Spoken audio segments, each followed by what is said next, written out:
going to break down today's lesson into 2 videos just to kind of make it a little bit easier to take in. So the first video is going to be about media regulation and media consolidation. And then the second video will be more about media in terms of politics. So in our last lesson, we talked about how media has evolved over time. So it started with that print media in newspapers and evolved into radio and TV. And now we have social media where the news is literally at your fingertips 24/7. So as radio and TV became more popular, there were calls for media to be suitable for children and ensure multiple viewpoints were represented.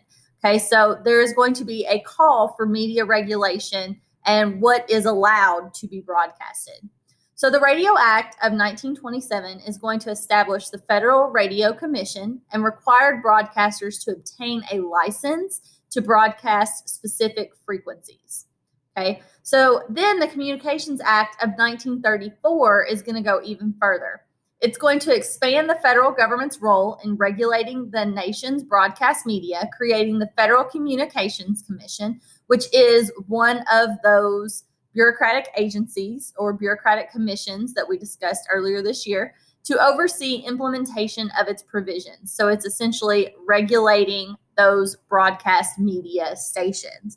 Okay, so under the FCC, or some of the things that they regulate, is making sure that radio and television stations have that licensure, okay, to broadcast. Okay, they follow certain rules. They're making sure that content is suitable for minors. And broadcast media also has to follow the equal time rule, which requires a broadcast outlet that gives or sells time to a political candidate to provide that candidate's opponent the same amount of time at the same cost. So those are just some of the things that the FCC regulates. All right, with media regulation, changes in the ways news stories were created and distributed are going to lead to deregulation in the later 20th century, okay? So we have that media regulation taking place, okay, in the early 1900s, 1927, 1934. As we get to the 1980s, 1990s, we're going to have some of that deregulation, okay? So lifting of some of those rules. So this is going to lead to the consolidation of media, and more news is going to be online, okay? So there's the deregulation of media outlet ownership, and media consolidation is going to be accelerated. So we're going to talk more about what media consolidation is in the next slide. So it's going to be really difficult to regulate political content on social media to ensure equality and fairness of opposing viewpoints because of the First Amendment.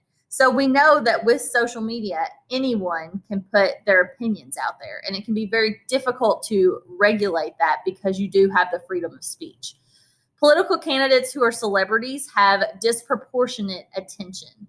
Okay, so again, very difficult to regulate some of the media sources that we have today, which has also been part of this deregulation. So media consolidation, what is it? Until the 1980s, the federal government enacted regulations to preserve media diversity and prevent consolidation. So that essentially means the ownership of the media was different, okay? So they enacted regulations to prevent the concentration of corporate ownership of media outlets. Okay, so this was, the idea behind this was to protect press independence and foster the presence of diverse viewpoints in the information marketplace. Okay, so making sure that there wasn't consolidated ownership, making sure that news outlets were giving diverse viewpoints in that information marketplace.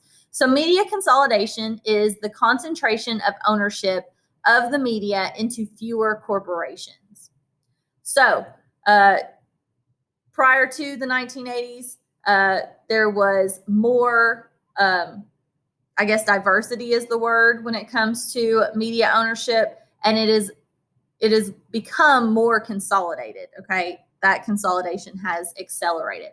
So FCC regulations prevented a corporation from holding too many TV stations or newspapers and reaching too big of an audience. So we have that trend toward media consolidation. Okay, so President Clinton signed the Telecommunications Act of 1996, which is significantly going to raise the percentage of national audience a corporation was allowed to reach. And it also raised the limits on the number of media outlets that one corporation could hold. President Trump's FCC chair relaxed the rules even further that prevented media consolidation, making it possible for news sources to be held by fewer and fewer companies. So what that means is that most news outlets today are going to be owned by by a handful of massive media companies. So these are corporations like Comcast, Time Warner, Disney, Viacom, News Corp. Okay, so each of these massive companies, okay, are going to have those subsidiary labels under it. Okay, so this means that national and local news coverage is dictated from afar and by business leaders. Corporate executives are going to make financial decisions that impact how the news is reported, and that some issues are going to get more attention than the others. So content is very profit driven, okay, which has an effect on the information that is reported. Again, some issues will get more attention than others.